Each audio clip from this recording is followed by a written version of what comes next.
tubuh yang mungil, Henry Donald Gaskins, sering menjadi bahan olokan oleh orang-orang di sekitarnya. Karena itulah ia diberi nama julukan Pee Wee Gaskins. Pee Wee Gaskins bukanlah seorang ilmuwan atau presiden terkenal di dunia. Ia tercatat sebagai seorang pembunuh berantai paling kejam dari Amerika Serikat.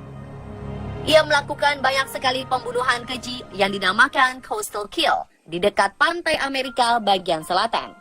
Si pembunuh sadis berdarah dingin ini membunuh korban-korbannya dengan sesuka hatinya secara acak, baik pria maupun wanita, murni untuk kesenangan serta kepuasan hatinya. Kebanyakan korbannya adalah remaja dan juga anak-anak di bawah umur. Paling tidak, ia membunuh satu korban setiap bulannya. Jasadnya ia tenggelamkan dan ia kubur agar kejahatannya tidak tercium oleh polisi. Selain membunuh orang-orang di dekat pantai Amerika Selatan, ia juga membunuh beberapa saudara dan teman dekatnya, bahkan keponakannya sendiri yang masih berusia 15 tahun. Lalu bagaimana akhir dari kisah hidup pembunuh paling kejam Pee Wee Gaskins ini? Pemirsa, inilah kelanjutan dari Killing Series Pee Wee Gaskins bagian kedua.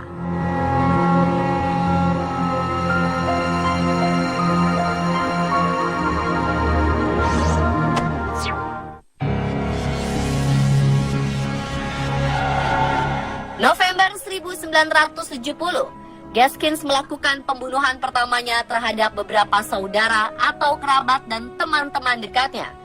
Pertama korban serious murder ini adalah keponakannya sendiri, Janice Kirby, yang baru saja menginjak usia remaja 15 tahun, dan teman dekat Janice, Anne Patricia Alsbrook, yang berusia 17 tahun. Keduanya ia pukul sampai mati setelah Gaskins memperkosa keduanya di Sumter, South Carolina. Gaskins membunuh teman-teman dan saudaranya ini karena berbagai alasan. Karena ada yang mengejeknya, ada juga yang merendahkannya dan menganggap dirinya bukan siapa-siapa, orang yang tak berguna. Gaskins menembak korban-korbannya ini sebelum menguburkan mereka di wilayah sekitar pantai Carolina Selatan. Tidak ada yang menduga bahwa Gaskins adalah seorang pembunuh. Bahkan tetangganya sendiri pun tidak mengetahuinya. Pada tahun 1973, ia membunuh dua tetangganya, Doreen Dempsey, yang berusia 23 dan tengah hamil 8 bulan, beserta satu putrinya yang baru berumur 1 tahun. Pada bulan Februari 1975, Gaskins dibayar oleh seorang wanita bernama Susan Skipper Owens untuk membunuh pacarnya, Silas Brandon Wells. Namun dalam aksinya tersebut, ia menewaskan 4 orang dengan sangat kejam.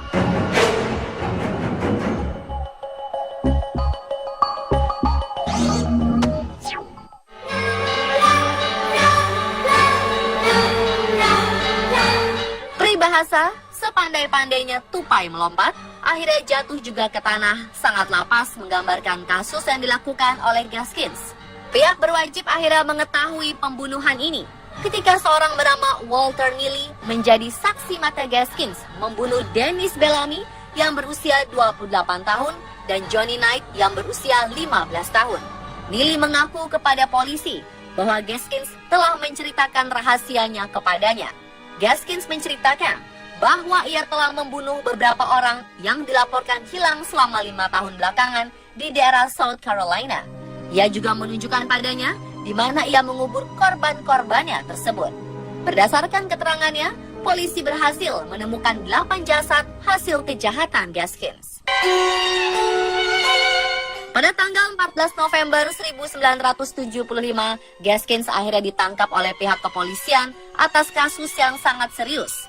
Dan pada tanggal 24 Mei 1976, Gaskins diadili dengan tuntutan pembunuhan terhadap 8 korban yang ditemukan dalam investigasi polisi.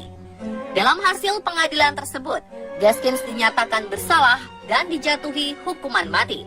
Namun dalam proses hukum selanjutnya, hukuman mati tersebut diubah menjadi hukuman penjara seumur hidup. Kisah pembunuhan Gaskins tidak berhenti sampai di situ saja. Di dalam penjara pun, si pembunuh sadis berdarah dingin ini juga masih melakukan pembunuhan.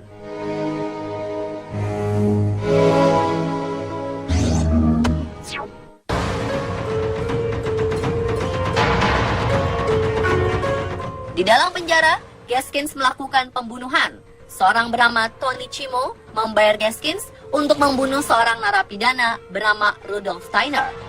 Tony Cimo merasa sakit hati karena Rudolf telah membunuh kedua orang tuanya yang bernama Bill dan Myrtle. Pada awalnya Gaskins mencoba membunuh Rudolf dengan makanan dan minuman yang telah dicampur dengan racun. Namun karena gagal, Gaskins akhirnya memilih menggunakan bom untuk membunuh Rudolf. 12 September 1982, Gaskins memasang sebuah perangkat yang mirip dengan radio portable di dalam sel penjara Rudolf. Gaskins kemudian berbicara kepada Rudolf dan menyuruhnya untuk terus mendekatkan kupingnya ke arah radio. Ketika kuping Rudolf sudah sangat dekat ke arah radio, saat itulah Gaskins meledakkan bom tersebut. Setelah melakukan aksinya tersebut, Gaskins dijuluki The Meanest Man in America, atau manusia paling kejam di Amerika. Dan kasus pembunuhan tersebut adalah pembunuhan terakhir yang dilakukan olehnya. Akibat pembunuhan tersebut, Gaskins diadili dan diganjar hukuman mati.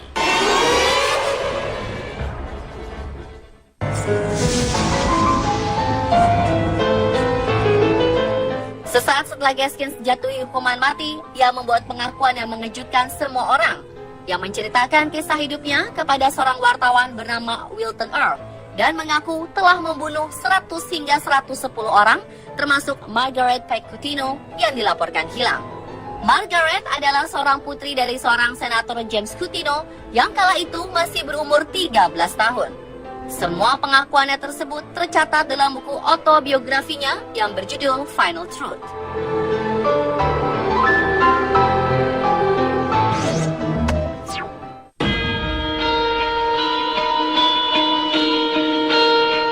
Hanya beberapa jam sebelum ia diantar ke kursi listrik di Bird River, lembaga pemasyarakatan, Gaskins mencoba melakukan usaha bunuh diri.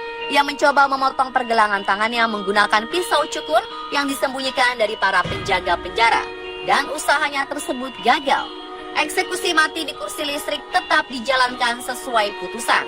Donald Henry Pee Wee Gaskins akhirnya dieksekusi mati pada tanggal 6 September 1991. Sejarah mencatat, ia adalah orang keempat yang dihukum mati di kursi listrik. Dan pemirsa, itulah kisah hidup dari seorang pembunuh berantai paling kejam, Donald Henry Pee Wee Gaskins, versi On The Spot.